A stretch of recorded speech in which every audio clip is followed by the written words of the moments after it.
Welcome to the second of 12 Days of Christmas in the Swamp by Cavetronics Dimensional Art. I am Melissa Cody, and the day, date, and location of this recording is Wednesday, December 13th, 2023, in Salem, Missouri, USA. These videos are made for a very wide audience, many of whom are spooks that have the minds of children and seem to gravitate to these childish things rather than all the other years of communications I made of boring but professional videos and emails for the past 2 decades. So to continue this childishness in order to be able to communicate with some success to the hard-hearted folks here and elsewhere, let's go over some historical background of this traditional Christmas carol, the 12 Days of Christmas, which is said to have been created during a time of duress, much like today, whereby communication and language were under attack. I have included a brief history of the carol in a screenshot taken from Wikipedia for the sake of the children, actual children.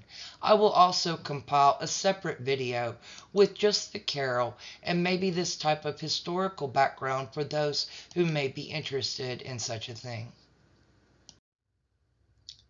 Considering my audience and their ears, I won't sing, but I have plenty to say. As we progress into the 12 days of swampy Christmas videos, you should see different artwork pieces for each of the lyrical gifted items, such as 2 turtle doves, for example. By making 12 videos at the same time, mistakes may be made. And as I mentioned in a previous video in the Egg-Gnosis series part 18, I tend to have 1 to 3 small mistakes per video, which should be reduced with these shorter videos. Yet please keep in mind that these videos compile and reconstruct a lot of abstracted information. And for connoisseurs of propaganda, you may already recognize the strength of Cavetronics Dimensional Art, and it would be statistically improbable that any dumb enemy would ever pay for this level of quality and consideration to details and facts. DeBow of the 5th column, could you somehow let me know if we are truly dealing with 2 different timelines?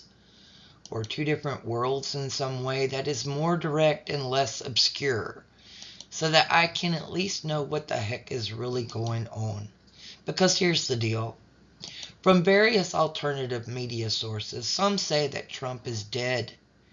And many, if not most, all people from alternative media sources say that Biden is dead. And it does appear there is some dude that looks like a robot walking around in a mask. Are we really waiting for word from 2 dead presidents? And if so, why? Also, the entire Messiah versus a president situation must be put on the table for discussion. Exactly what level of sorcery are we really dealing with, and did the Lord above authorize it? Our circumstances are so bad as we are in every way starving to death from lack of food and many other necessities to survive. From what I hear in the chatter, it seems that too many people would prefer that we starve to death. And much of the chatter in the past couple of months has changed slightly, letting out the information that we are imprisoned on this planet, as if this planet is a prison planet, as in a planet of only inhabitants of inmates. If so, in lieu of that, it seems completely logical to me in this situation to talk about death cults. Death cults. Perhaps that is the only way out of here. Via the cross, the time of the cross, or the crossing, so to speak. Or is that the crux of the whole blasted matter? The summation of the problem all along? Perhaps the anti-human psychology in society funnel everyone into thinking a death cult is a good idea and the only hope for a future that never comes. As an avid computer programmer and tech type, I have closely monitored the related news. And I was very worried about the Democrat, Clinton, and big corporate initiative towards cutting off the internet to people and adding extra taxes and laws that would make it harder and harder for we the people to have access to the very technology that our tax dollars funded to create. And some years ago, social media started drying up, and I heard many creators complaining about demonetization and channel disruptions and repeated takedowns by the corporate powers. Sometimes even from outside political influences, like how the Canadian truckers' GoFundMe campaign funds were stolen by GoFundMe because the company had received complaints from a politically motivated organization to do so. Then the bigger crunch happened when all of a sudden the social media outlets shown almost only AI bot generated videos, which is what I am experiencing these days. I'm only given a small sampling of videos to choose from, so when I come across certain social media channels, it's because some demon somewhere behind the curtains wants me to see it, just so you know. Recently, from the social media dude that calls himself the Punisher and alleges that he is also a lawyer.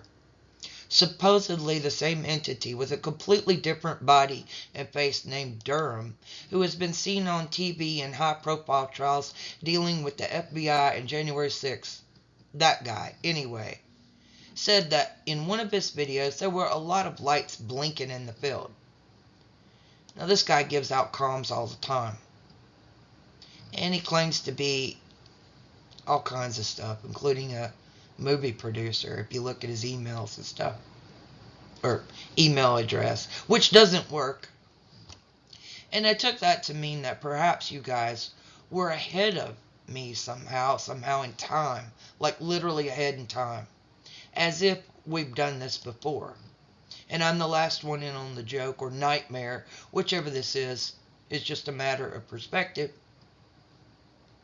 So I added blinking lights for you. Little Rudolph in the middle.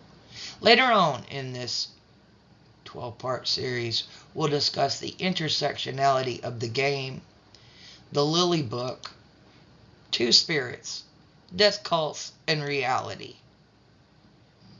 Thank you for watching. Join me next time for the third day of Christmas in the Swamp by Cavetronics Dimensional Art. Bye for now.